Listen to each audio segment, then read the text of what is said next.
just wanted to go over one of the problems that we discussed in class. This is from the rotational equilibrium packet, and it's problem number 3. And this is the picture. We have a strut that is free to pivot about this point right here. Connected to one end, we have 100 pounds. There's a cable that's attached at a right angle to the strut itself. It's connected to a wall. And the beam is uniform, which means that its center of mass or center of gravity will be right in the center. And it has a length L. The cord is attached 0.4 L from the end. We want to calculate what the tension in this cable here is. And we also want to find the horizontal and vertical components of the force at the pivot right here. This is an equilibrium problem, which means that we're going to apply the two conditions of equilibrium, which are that the sum of all the forces have to be equal to 0 on the strut, and the sum of all torques also have to be 0 about any axis we choose. And that's where we're going to start. We're going to look at summing all of the torques, and in order to do that, we need to define what the forces on the strut are. So we've got a tension in a cable right here, and we'll call that one T. So there's going to be a force that pulls this direction here. It's tension. Because the system is in equilibrium, it's not rotating, that means that the tension in the cable attached to the 100 pounds is going to be the same as its weight. So we're going to have a force that pulls down right here of 100 pounds. Make it a little bit longer. Okay, and since this is double the weight, we'll call this 2W. Okay, so this force is going to be 2 times the weight of the strut. There will also be a force pulling directly down from the center of mass of the strut, which is its weight. And that force will be W.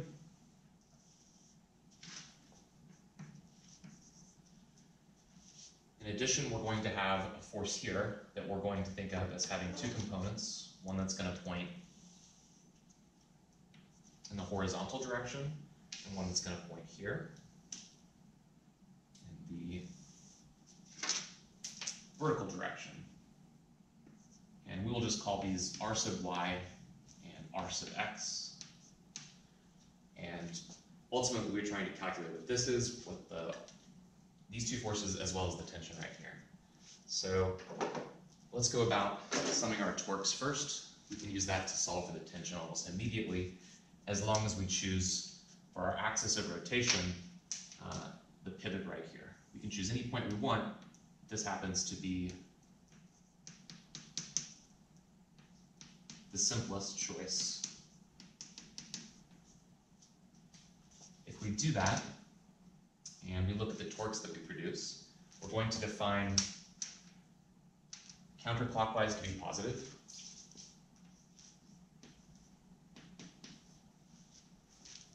The tension, since it's attached at a right angle right here, will create a torque relative to this point that's going to be equal to the force T multiplied by the distance from here to here, which is going to be 0.6 times the length of the rod. So we get T times 0.6 L. And then we need to deal with the weight here and the weight here. Since the angle made at this point right here is 36.87 degrees, then the angle inside of here, which I'm just going to call theta, is going to be equal to 53.13 degrees. And the torque created by this force W will be equal to the distance from here to here, which is L over 2, times the weight W, times the sine of the angle.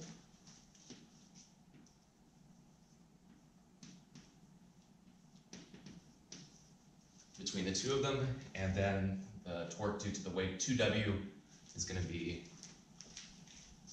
2W times L multiplied by the sine of that angle again. Okay, and those should all sum to 0, which gives us an equation that allows us to find what T is. Do a little algebra, and you should be able to get that T is going to be equal to W divided by 2 minus 2W, plus 2W, multiplied by the sine of the angle theta, and then divide that by 0.6. There's an L in every single term, so that cancels out.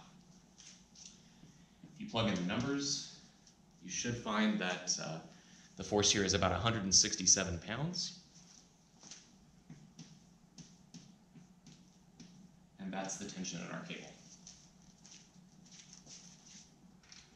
Okay, so next, we need to find the two forces here.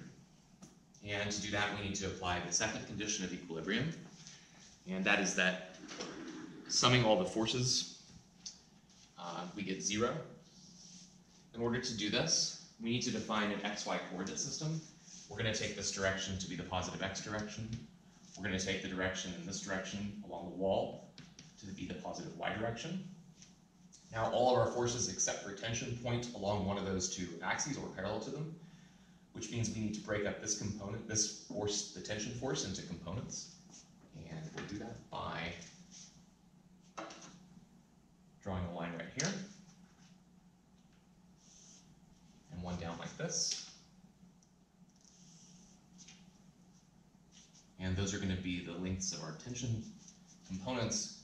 Since this angle is 36.87, this one will also be 36.87, which means this one is going to be our angle theta, 53.13. So this is going to be T times the sine of theta, and that one will be T cos theta. Summing all the forces in the x direction first, we're going to get Rx pointing in the positive x direction minus T cos theta is equal to 0, which means that R sub x is equal to T cos theta, and plugging in the values that we have, 167 cosine 53.13, you can calculate that this is equal to 0. 100 pounds.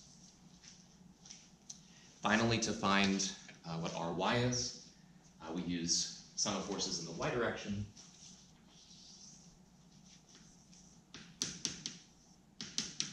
We've got 4 forces, 2 pointing up, Ry and T sine theta.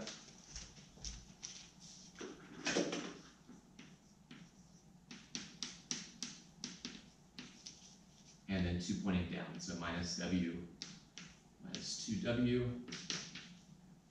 Solving these for Ry,